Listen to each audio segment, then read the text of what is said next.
Oi. Muitos escritores são conhecidos por matar seus personagens, né, só por diversão. E é comum também a gente ver em filmes e séries um personagem que às vezes a gente gostava simplesmente morrer do nada. Isso acontece bastante, só que, na minha opinião, essa não é a melhor forma de um personagem morrer, dele sair da história. E é sobre isso que eu vou falar aqui. Como colocar propósito na morte de um personagem e como isso pode ajudar a sua história. Bom, a morte do personagem, ele é um dos acontecimentos mais importantes de uma história. Mesmo se o personagem que morreu não seja um dos personagens principais ou ele não interfira na trama principal, ainda assim ele deve ser um dos acontecimentos importantes na subtrama na qual esse mesmo personagem está inserido. E por que essa morte deve ter uma importância? Porque deve ter um propósito, mesmo se for um personagem pequeno dentro da sua história. Bom, porque todo personagem tem uma história para contar, um começo, meio e fim. Assim como nós temos um passado, um presente e um futuro. Da mesma forma, os personagens. E são nessas relações entre essas histórias que uma trama é formada e a partir daí toda a história se desenvolve. Então, a morte representa como uma interrupção meio que abrupta na história desse personagem. Imagina o seguinte, imagina você está lendo um livro e do nada a história acaba, no meio da história, sem terminar, sem finalizar, sem explicar nada. Isso ia causar uma estranheza, né? Um livro acabar no meio da história. Da mesma forma, a morte de um personagem. Então, assim, a morte de um personagem, seja ele qual for, representa o ápice da história que ele tem para contar. O pico, o clímax desse personagem. O acontecimento que mais vai impactar e que mais os leitores vão se lembrar. Então pensa comigo, se a morte de um personagem, que geralmente é o acontecimento mais importante envolvendo ele na história, se a sua morte teve pouca importância, então significa que a sua vida teve menos importância ainda. E se a vida do personagem, se a vida dele teve pouca ou nenhuma importância, então para que você colocou ele na história? Para começo de conversa. Então, se a morte de um personagem não tem nenhum propósito na sua história, então dos dois, um. Ou você está desperdiçando um bom personagem com uma morte sem nenhuma importância, ou, se não for um bom personagem, você está só enchendo linguiça e colocando um personagem desnecessário, inútil.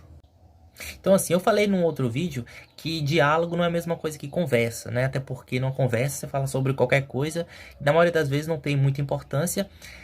Já o diálogo, por estar inserido na história, ele deve ter um propósito, deve contribuir com a sua história. Da mesma forma, a morte do personagem não é a mesma coisa que a morte de uma pessoa real. Até porque as pessoas morrem por qualquer coisa, do nada. E quando você ouve a notícia da morte de alguém, no dia seguinte você já esqueceu, nem lembra mais o nome da pessoa ou por que morreu e tal. Já a morte do seu personagem, assim como o diálogo, por estar inserido na sua história, deve contribuir. Deve ter um propósito, deve ter uma importância, deve ter algo a mais. O importante é que esse propósito pelo qual o personagem morreu não seja descrito explicitamente. Primeiro porque você vai estar empobrecendo seu texto com diálogos desnecessários e descrições desnecessárias. E segundo, porque fazendo isso você vai estar subestimando o seu leitor como se ele não fosse inteligente o suficiente para entender a sua história. Mas qual propósito a morte de um personagem pode ter? Como a morte de um personagem pode ajudar a contar a história? Bom, para exemplificar, eu vou dar 3 exemplos de 3 mortes que acontecem no meu livro, 3 diferentes. Uma morte por doença, uma morte por acidente e uma morte por homicídio, né? Um personagem matando o outro. A primeira morte que eu queria falar acontece ainda no começo da história. É a tia do protagonista, a tia de Galileu, que morre por uma doença e tal. Veja, Galileu tá na cidade que ele nasceu, que ele cresceu. Ele tem sua família, seus amigos, tudo que ele gosta, que ele conhece, tá ali. Então ele tá no ponto comum, na zona de conforto. Não tem por que ele sair daquela cidade e partir para uma aventura perigosa e tudo mais. Então a morte da sua tia serve para tirar ele do seu estado de conformidade, da sua zona de conforto. Mais pra frente ele vai sair da cidade justamente para ir atrás de um outro membro da sua família que é dado como morto e desapareceu, no caso seu pai. Então, nesse ponto, por sua tia ter morrido ainda no começo da história, fez com que ele soubesse, desde já, a dor de perder alguém. Então, quando vem o chamado à aventura, ele aceita e vai. Não apenas porque foi seu pai que desapareceu, mas pelo fato dele ter, no começo da história, presenciado a morte de um ente querido, faz com que ele esteja disposto a fazer de tudo para não sentir aquela dor novamente, para não perder mais alguém que ele ama. Isso é uma morte com propósito. A segunda morte que eu queria falar é uma morte que acontece por acidente. É do irmão do amigo do protagonista. Galileu tem um amigo chamado Asaf, e Asaf tem um irmão mais velho que vai trabalhar numa mina, só que acaba ocorrendo um deslizamento de terra e ele morre. Veja, diferente de Galileu, Asaf nunca gostou daquela cidade.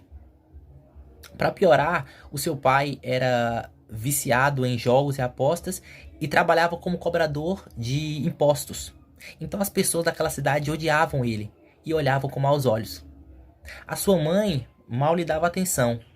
E o seu melhor amigo, Galileu, começou a se afastar dele por causa de uma menina que ele conheceu, Elizabeth. Então Asaf está cada vez mais solitário e inconformado. Então, quando seu irmão mais velho, que ele tinha como um herói, ele idolatrava o irmão. Quando seu irmão mais velho morre, Asaf fica transtornado e perde toda a conexão com a realidade. E toda a conexão com aquelas pessoas. Ele passa a odiar tudo e todos. E isso faz com que ele queira se afastar ao máximo daquela cidade, daquelas pessoas e até mesmo da sua família. E isso motiva ele a sair daquela cidade e partir para a aventura junto com Galileu. Novamente, isso é uma morte com propósito. E a terceira morte que eu queria falar, que é uma morte em que um personagem mata outro, acontece mais pra frente na história. Um homem prende Galileu e Asaf numa árvore, amarra os dois numa árvore, né? Depois ele arranca do pescoço de Asaf um colar que fora dada de presente pelo seu irmão antes de morrer. Asaf então finge se aliar a ele, enquanto esse homem tenta matar Galileu, Asaf pega uma pedra e acerta ele na cabeça e mata ele. Veja, essa é uma morte sangrenta, uma morte violenta. E isso mostra a raiva que Asaf estava guardando até aquele momento. Toda a tristeza pela morte de seu irmão convertida em ódio. Todo o ressentimento que ele sentia por sua mãe não lhe dar atenção. Por seu pai gastar todo o dinheiro com apostas e jogos. E por ele trabalhar como cobrador de impostos, explorando a população, pela forma como as pessoas daquela cidade olhavam para o seu pai e, consequentemente, para toda a sua família, pelo seu amigo Galileu estar se afastando cada vez mais dele por causa de uma menina que ele acabara de conhecer, e principalmente pela perda do seu grande herói, pela morte do seu irmão. Tudo isso explodiu naquele momento. E ele não conseguiu segurar. Tanto que quando ele começa a acertar o homem com a pedra, quando ele começa a bater, ele não consegue parar. Ele não consegue nem soltar a pedra. E ele só para depois que destrói tudo. E essa morte sangrenta, violenta também, serve para mostrar um lado cruel, um lado violento de Asaf, que ainda não havia sido mostrado. E essa raiva interna de Asaf, esse lado cruel dele, vai servir de base para o que Asaf vai fazer mais para frente na história. Mais uma vez, uma morte com propósito. Outra coisa importante de se falar também é que esse tipo de morte mais cruel, onde um personagem mata outro, geralmente é deixado pro final da história, bem pro final, às vezes pra última cena. Isso porque, se por um lado, uma morte por doença geralmente causa um sentimento de indignação nos personagens que ficam, ou uma morte por acidente geralmente causa um sentimento de negação pelo que aconteceu, uma morte mais cruel, onde o vilão morre pelas mãos de outro personagem, dá a sensação não apenas de dever cumprido, de jornada finalizada, mas também dá a sensação de o mal foi eliminado. Então, geralmente, após esse acontecimento, essa morte, ocorre uma quebra de tensão e é geralmente onde as histórias terminam.